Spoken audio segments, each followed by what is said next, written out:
तो दोस्तों बात करने वाले हैं एनएचपीसी लिमिटेड कंपनी के बारे में। तो कंपनी ने दोस्तों महाराष्ट्र के साथ एक एमओयू साइन किया था और उसकी वजह से कंपनी में बहुत ही अच्छे मोमेंटम बने। कंपनी को पिछले कुछ दिन पहले ही नवरत्न कैटेगरी में भी शामिल कर दिया गया है और उसकी वजह से कंपनी में देख सकते हैं बहुत ही अच्छा एक माहौल बना है। लेकिन अब दोस्तों यहाँ पर पूरा इंडियन मार्केट ही क्रैश हो गया है और उसकी वजह से कल के दिन में बहुत ही बड़ी गिरावट इस कंपनी ने करा दी है। लेकिन सबसे अच्छी बात यह है इस कंपनी की कि यह पिछले 6 महीने से इसी वाले रेंज में इस टाइम बनी हुई है और इस रेंज को दोस्तों तभी छोड़ेगी कंपनी जब यह 108 रुपए को ब्रेकआउट करती है। तो दोस्तों कंपनी में बड़े पॉजिटिव मोमेंटम बन सकते हैं। लेकिन दोस्तों कब बनेंगे उस पर भी यहां पर बात करेंगे आपके साथ। और साथ में दोस्तों कंपनी के आप देख सकते हैं पिछले कुछ दिन पहले से ही कई बड़े बड़े अपडेट निकल कर आ रहे हैं। जैसे कि आप देख सकते हैं 2025 के लिए कंपनी ने एमओयू साइन किया है महाराष्ट्र गवर्नमेंट के साथ और ये बड़ी खबरें दोस्तों यहां पर इस कंपनी की सुर्खियों में थी। लेकिन अब दोस्तों कंपनी में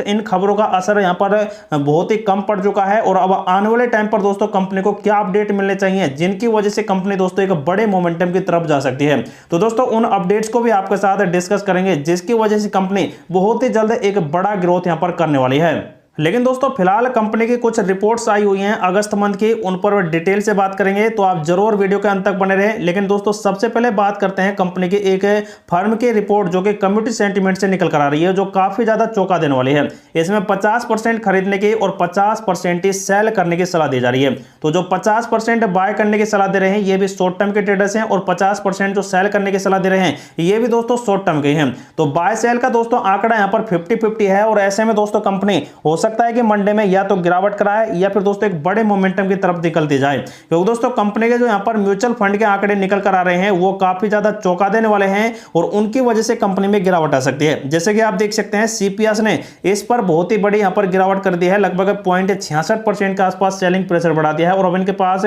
18 करोड़ और 36 लाख के आसपास शेयर बच चुके हैं। उसके बाद एसबीआई देख सकते हैं इन्होंने 100% होल्डिंग अभी भी बनाई हुई है, कैनरा बैंक ने भी 100% बनाई हुई है। उसके बाद मोतीलाल ओसवाल ने भी अपनी होल्डिंग को सेल करना शुरू कर दिया है।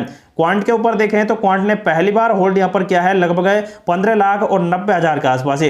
निप्पॉन के ऊपर बात करें तो निप्पॉन ने देख सकते हैं एक बार 7% सेल कर दिया और 2% होल्ड कर लिया है, मतलब कि ये पूरी तरह से ही नेगेटिव में बना रहा है। उसके बाद एचडीएफसी, एलआईसी और कई जैसे ब्रोकरेज फंड हाउस हैं जिन्होंने दोस्तों इस कंपनी में देख सकते हैं सेलिंग और यहां पर सेलिंग प्रेशर भी बढ़ाया है और बायर्स के प्रेशर भी बढ़ाया है। तो इन हिसाब से दोस्तों चलें तो कंपनी की अब की बार म्यूचुअल फंड की होल्डिंग है जो यहां पर पॉजिटिव आ सकती है, क्योंकि आप देख सकते हैं कई बड़े आंकड़े इस कंपनी में खरीदारी के देखने को मिल रहे हैं। मात्र 3 ऐसे आंकड़े आए हैं जिन्होंने सेलिंग प्रेशर को अब की बार बढ़ाया है। लेकिन दोस्तों मेन बात आती है कंपनी आने वाले दिनों में कितना अच्छा मोमेंटम निकाल कर दे सकती है। तो सबसे पहले दोस्तों इस कंपनी का बिजनेस मॉडल आप देख सकते हैं।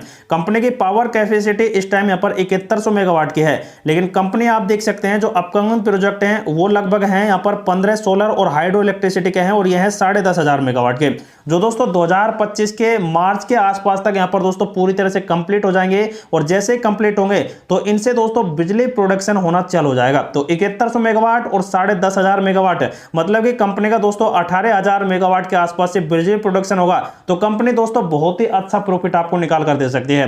तो दोस्तों यहां पर आप देख सकते हैं कंपनी पहले से अपने यहां पर इन्हीं वाले 7100 मेगावाट के प्रोजेक्ट की वजह से बहुत ही अच्छा यहां पर फंडामेंटल डेवलप कर चुकी है। 1 लाख करोड़ के आसपास कंपनी का मार्केट कैप है और 48 रुपए से कंपनी ने 118 रुपए के भी टारगेट बना दिए हैं। लेकिन फिलहाल कंपनी का जो पीई है वो आप देख सकते हैं 26 के आसपास है। वैसे हाई वैल्यूएशन तो है लेकिन दोस्तों ये बहुत ही अच्छे दामों पर इस टाइम कंपनी मिल रही है। अगर इसके फंडामेंटल को कंप्लीट तरीके से आप देखते हैं तो करीब करीब कंपनी का दोस्तों रेट 150 रुपए तो आराम से होना चाहिए था।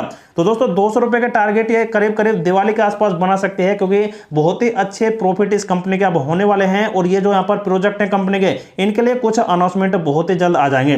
तो देखा जाए तो दोस्तों कंपनी एक बड़ा रिवॉल्यूशन लाएगी और एक बड़ी तेजी कंपनी में जब आएगी तो आप दोस्तों इस कंपनी से खरीद भी नहीं पाएंगे और 20-20% का पर सर्किट लगेंगे तो कंपनी कुछ ही दिन में दोस्तों बड़े मोमेंटम आपको निकाल कर दे सकती है। साथ में दोस्तों कंपनी के पास देख सकते हैं मात्र 32,000 करोड़ के आसपास कर्जा है और यहाँ पर 28,000 करोड़ के आसपास कंपनी के पास रिजर्व भी है और 3600 करोड़ के आसपास कैश फ्लो है। तो कंपनी दोस्तों चाहे तो अपने कर्जे को एक झटके में भी उतार सकती है, लेकिन लॉन्ग टर्म का कर्जा है तो आराम से कंपनी उतारेगी। उसके बाद कंपनी में 67% प्रोमोटर होल्डिंग प्रेसिडेंट की है। एफआईडीआई लगातार इस कंपनी पर बुलिश है, मतलब कि दोस्तों कंपनी के जो फंडामेंटल है एकदम साफ है और दोस्तों आने वाले टाइम पर कंपनी एक बड़ा प्रोग्रेस करती आपको दिखाई दे जाएगी। जाएगी। कंपनी के क्वार्टरली रिजल्ट एकदम शानदार आ रहे हैं और 4 डिजिट में कंपनी बहुत ही अच्छा प्रॉफिट कई बार निकाल कर दे चुके हैं। वही कंपनी के दोस्तों बैलेंस शीट में आकर देखेंगे तो सबसे बड़ा पॉइंट है कंपनी का CWIP, मतलब कि कंपनी ने अपने जो प्रोजेक्ट चल रहे हैं उनमें कितना बड़ा इन्वेस्टमेंट किया हुआ है, लगभग 40,000 करोड़ का। तो दोस्तों जब 40,000 करोड़ से कंपनी एक बड़ा विस्तार करती है तो कंपनी दोस्तों आने वाले टाइम पर एक बड़ा मोमेंटम दिखा देगी। जैसे ही यहां पर दोस्तों प्रोजेक्ट कंप्लीट होंगे तो कंपनी का लायबिलिटीज एसेट है सीधे यहां पर बढ़ता दिखाई देगा और कंपनी दोस्तों लगभग आपको 1,50,000 करोड़ के total liabilities and asset increase करते दिखाई दे सकती है। तो देखा जाए तो दोस्तों कंपनी का बैलेंस शीट भी बहुत ही जल्द एक बड़ा मजबूत यहां पर आंकड़ा आपको निकाल कर दे सकता है। अब बात करते हैं कंपनी के पिवोट लेवल। जैसा कि आप देख सकते हैं कंपनी का पहला रेजिस्टेंस है 97.8 का, दूसरा वाला है लगभग 100 रुपए का और तीसरा वाला है 100 रुपए के पार का। अगर दोस्तों कंपनी 100 रुपए को भी पार कर और वहीं पर क्लोजिंग देती है तो कंपनी दोस्तों 108 रुपए के लेवल टच कर सकती है। कंपनी में गिरावट होती है तो 94-92 रुपए तक भी कंपनी गिरावट कर सकती है।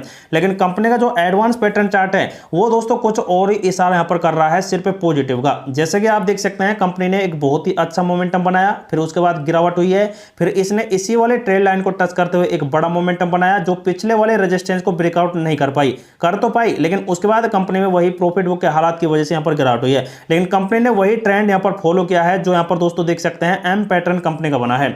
अगर दोस्तों ये एम पैटर्न कंप्लीट बनाती है तो लगभग आप देख सकते हैं कंपनी का 93 रुपए का लेवल हो सकता है। अगर इस ट्रेड लाइन को कंपनी फॉलो करती है तो यहीं से कंपनी में फिर से बाउंस बैक मिलेगा और कंपनी दोस्तों इस ट्रायंगल पैटर्न चार्ट या फिर दोस्तों फ्लैग पैटर्न चार्ट का जनरेशन करती है तो दोस्तों यहां से कंपनी एक बार नो जाएगी और फिर यहां से गिरावट करने के बाद फिर से कंपनी यहां पर ब्रेकआउट कर सकती है। यह भी हो सकता है कि कंपनी यहीं से एक बड़ा यहां पर आपको ब्रेकआउट करते दिखाई दे। अगर ऐसा होता है तो दोस्तों कंपनी जरूर 100 रुपए के ऊपर यहां पर चली जाएगी और कंपनी से बड़े प्रॉफिट पे प्रॉफिट यहां पर मिलने वाले हैं। तो कुछ इस प्रकार से यहां पर कंपनी का मोमेंटम बन सकता है आने वाले कुछ दिन के लिए। लेकिन जो कंपनी में सेल बाय करता है तो उनके लिए ये वीडियो सिर्फ इंफॉर्मेटिव पर्पस से प्रोवाइड कराया गया है। तो दोस्तों आप अपने फाइनेंशियल एडवाइजर से सलाह लें और उसके बाद अपना डिसीजन लें।